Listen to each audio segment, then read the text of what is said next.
Hello everyone.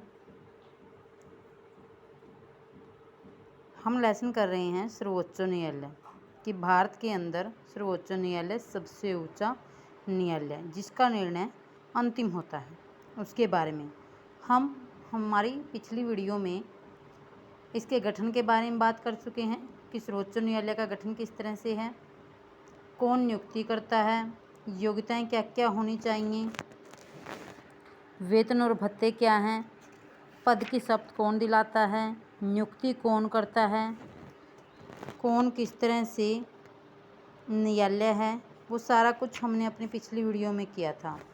आज हम सर्वोच्च न्यायालय का करेंगे कि अगर एक बार सर्वोच्च न्यायालय को छोड़ने के उपरांत वकालत करने की मनाही, जैसे कोई भी सर्वोच्च न्यायालय में न्यायाधीश या मुख्य न्यायाधीश के रूप में कार्य कर चुका है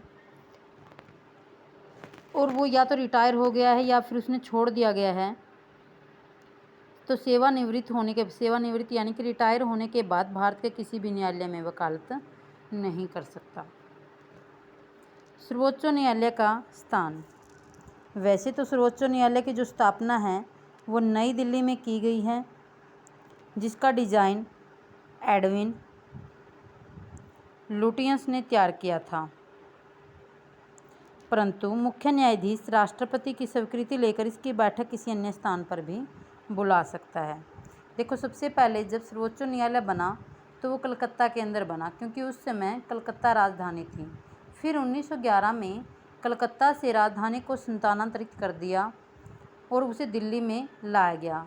तो अब हमारा सर्वोच्च न्यायालय दिल्ली के अंदर है और इसकी स्थापना 26 जनवरी 1950 को हुई है। तो जो इसका वास्तु का डिज़ाइन है, मतलब इसका डिज़ाइन जिसने तैयार किया है उसका नाम एडविन लुटियंस है। ठीक है। अब है सर्वोच्च न्यायालय के न्यायाधीशों का कार्यकाल व उन्हें पद से हटाने की व्यवस्था।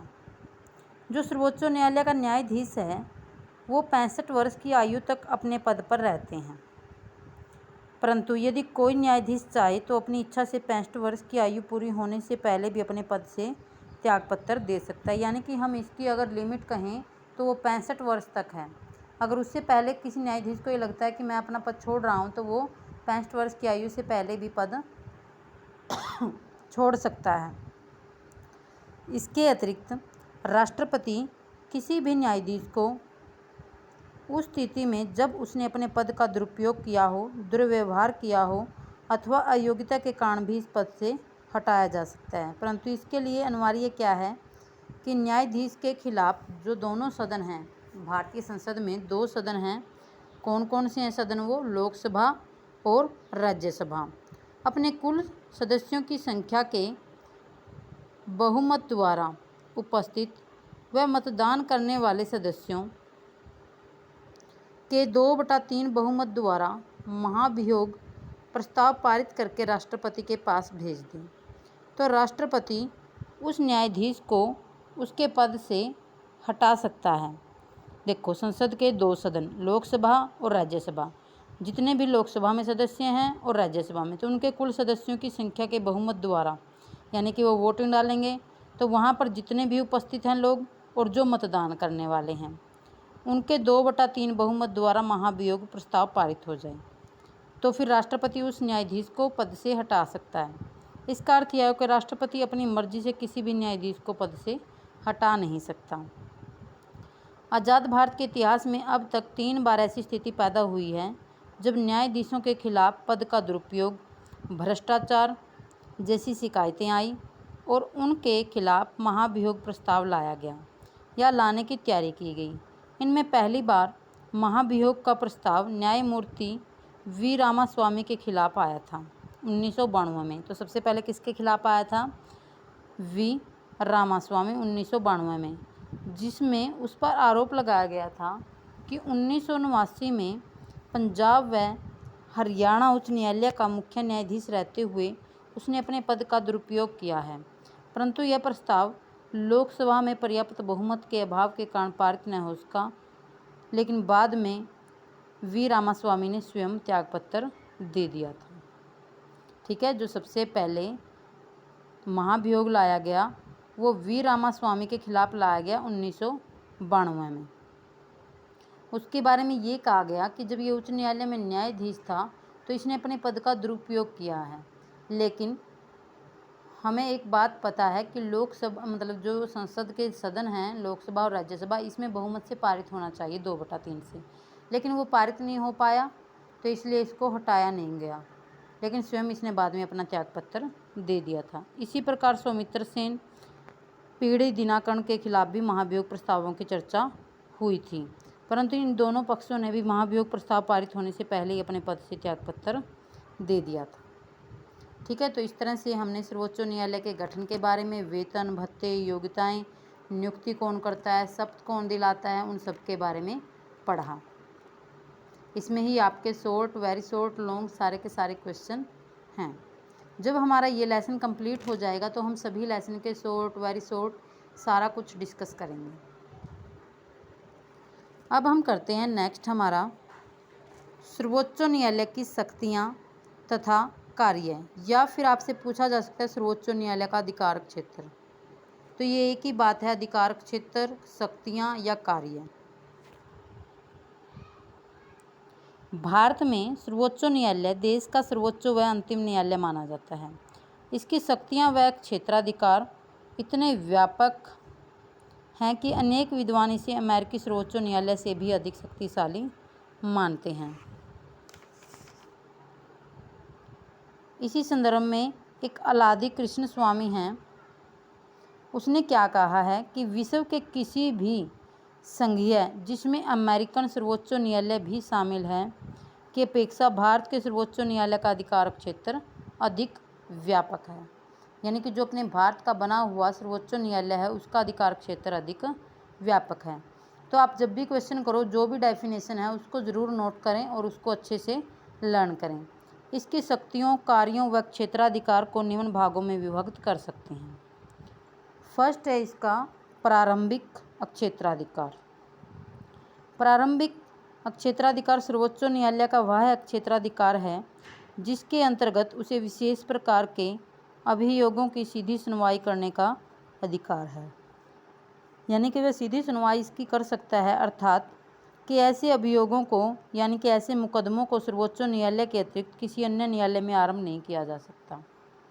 प्रारंभिक यानी कि फर्स्ट, कि सबसे पहले जो भी मुकदमे आएंगे वो सर्वोच्च न्यायालय में ही आएंगे।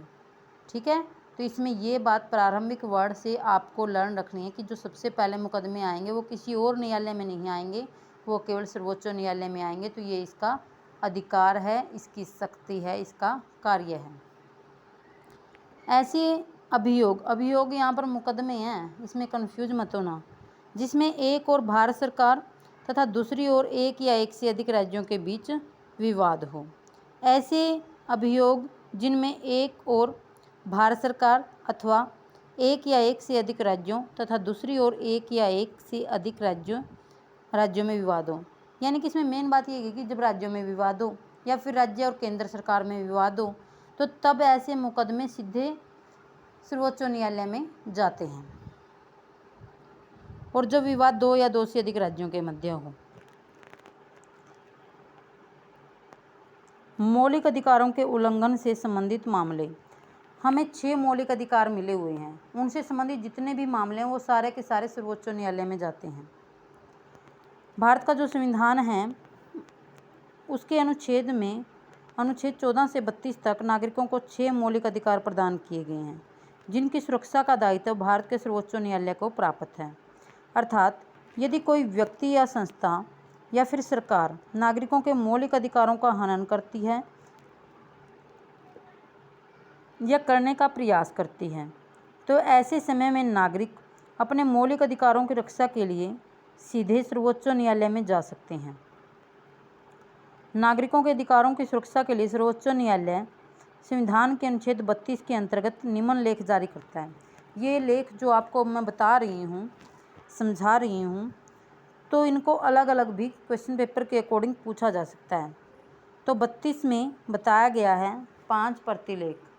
पहला है हमारा बंधी प्रत्यक्षीकरण, यानी कि जब किसी को बंधी बना लिया जाए तो उसे बंधी प्रत्यक्षीकरण कहा जाता है। सेकंड है, और वो पूछ सकता है व्यक्ति कि मुझे बंधी क्यों बनाया गया है, सेकंड है परमादेश, इसमें आदेश दिया जा सकता है। निषेध लेख, निषेध मीन्स होता है रोकना, किसमें सर्वोच्च न्यायालय अपने अधीनस्थ न्यायालय को रोक सकता है किसी कार्य को करने से। फिर है इसमें उत्प्रेक्षण लेख, उत्प्रेक्षण यानी कि भेज देना आगे। सर्वोच्च न्यायालय उसको कह सकता है अपने अधीनस्थ न्यायालय को कि जो मुकदमा आपके पास आया हुआ है उसका उत्प्रेक्षण यानी कि उसको भेज दें। अधिकार परीक्षा लेख, अधिकार यानी कि पूछने का अधिकार है सर्वोच्च न्यायालय को अपने अधीनस्थ न्यायालय को कि आप ये किस अधिकार क्षेत्र में रहकर कार्य कर रहे हो। ये जो सारे के सारे हम कर रहे हैं ना, ये प्रारंभिक क्षेत्राधिकार के पॉइंट हैं। फिर है हमारा राष्ट्रपति व उपराष्ट्रपति के निर्वाचन से संबंधित विवाद। तो इस प्रकार के जो मामले ये जो बता रहे हैं ना कि इस प्रकार के सारे मामले प्रारंभिक क्षेत्राधिकार में आते हैं जो सीधे ही सर्वोच्च न्यायालय के अंतर्गत जाते हैं। कि राष्ट्रपति और उपराष्ट्रपति के चुनाव से संबंधित कोई भी विवाद सीधे सर्वोच्च न्यायालय में ही लाया जा सकता है। उल्लेखनीय है कि ऐसे विवादों की सुनवाई किसी अन्य न्यायालय में नहीं की जा सकती। तो हमने सर्वोच्च न्यायालय के प्रारंभिक क्षेत्राधिकार के बारे में पढ़ा। प्रारंभिक यानी कि सबसे पहले यानी कि ऐसे मुकदमे जो सबसे पहले केवल सर्वोच्च न्यायालय में जाएंगे तो उनको हम प्रारंभिक क्षेत्राधिकार कहते हैं। तो इसमें हम 4 या 5 फिर ऐसे पॉइंट याद रखेंगे कि कौन कौन से हैं ऐसे मुकदमे जो सीधे जा सकते हैं सर्वोच्च न्यायालय में।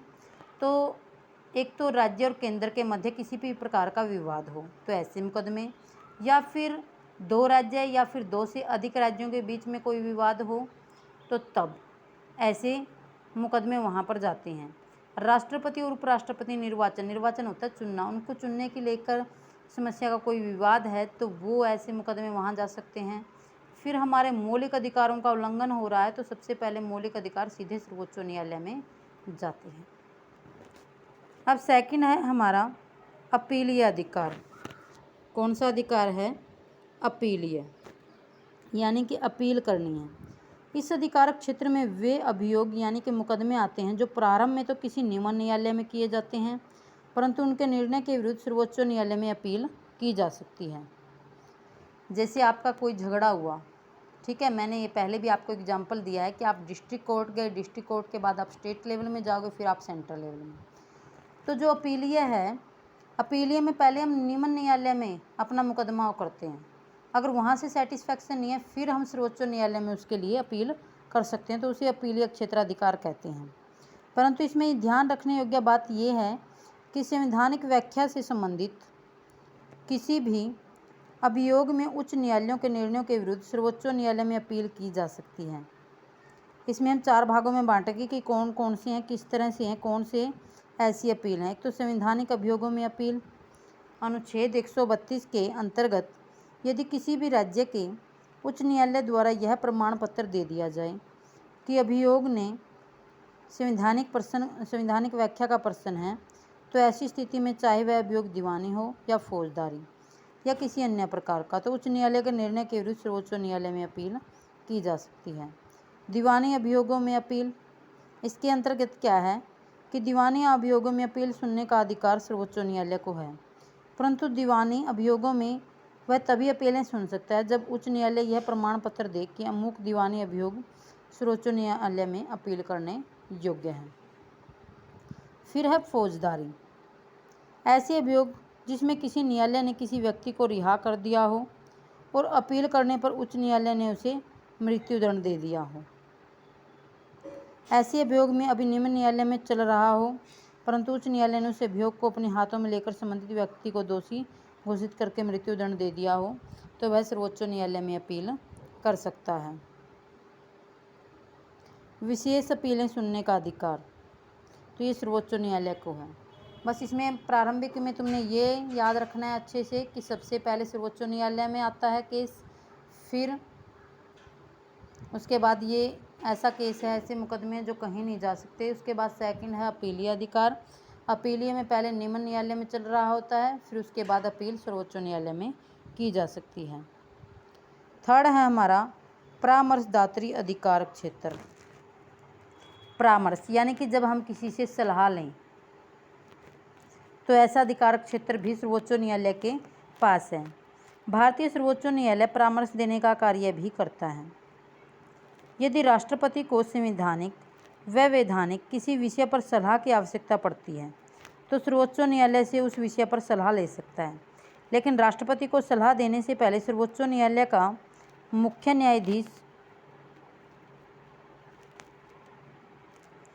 न्यायाधीश और 4 अन्य वरिष्ठ न्यायाधीश मिलकर अपनी राय तय करके ही राष्ट्रपति को सलाह देते हैं। उस सलाह को मानना या ना मानना राष्ट्रपति की इच्छा पर निर्भर करता है। राष्ट्रपति ने अब तक 11 बार इस प्रकार की सलाह सर्वोच्च न्यायालय से मांगी है। देखो, परामर्श, अगर जब हम किसी को परामर्श दें, आपकी भी कोई समस्या है, आप जाते हैं और उससे अपनी समस्या का समाधान करने की सोचते हैं। ठीक, अगर आपको उस व्यक्ति की राय उचित लगती है तो आप उसकी सलाह मान लेते हैं। अगर आपको लगता है कि नहीं, मुझे नहीं उसकी सलाह सही लगी, उसका परामर्श मुझे सही नहीं लगा, तो आप नहीं मान सकते। तो इसी तरह से राष्ट्रपति को भी जब कुछ समस्याएं होती हैं, किसी विषय पर उसे कोई सलाह लेनी है सर्वोच्च न्यायालय, तो सर्वोच्च न्यायालय का मुख्य न्यायाधीश और अन्य 4 न्यायाधीश मिलकर एक कमेटी बनाते हैं और फिर वो राष्ट्रपति को सलाह देते हैं। बट राष्ट्रपति सलाह को मानने के लिए बाध्य नहीं है। उसका मन करे तो वो उसे परामर्श उचित लगता है तो उस सलाह को मानता है, वरना नहीं। और अभी तक 11 बार परामर्श मांगा जा चुका है। बस आपने परामर्श का मीनिंग याद रखना है कि सलाह मांगना, बस, फिर उससे आपको याद आ जाएगा। संविधान की व्याख्या तथा सुरक्षा का अधिकार। भारत में संघीय शासन प्रणाली होने के कारण संविधान की व्याख्या तथा सुरक्षा का अधिकार भी सर्वोच्च न्यायालय को प्रदान किया गया है। यदि संविधान के किसी उपबंध या अनुच्छेद को लेकर किसी भी प्रकार का कोई संशय पैदा हो और वह मामला सर्वोच्च न्यायालय के संज्ञान में लाया जाता है तो सर्वोच्च न्यायालय संविधान के उस अनुच्छेद उपबंध की व्याख्या कर देगा, वही अंतिम व्याख्या होगी। यानी कि संविधान की व्याख्या और सुरक्षा का अधिकार पूर्ण रूप से इसके अधिकार क्षेत्र में आता है सर्वोच्च न्यायालय की। नेक्स्ट है हमारा अभियोगों को संतानांतरित करने की शक्ति। यानी कि जो मुकदमे हैं, अगर सर्वोच्च न्यायालय चाहे तो एक मुकदमे को एक न्यायालय से दूसरे न्यायालय में स्थानांतरित कर सकता है। यदि एक जैसे विवाद अलग अलग न्यायालयों में चल रहे हैं तो वह उन्हें किसी भी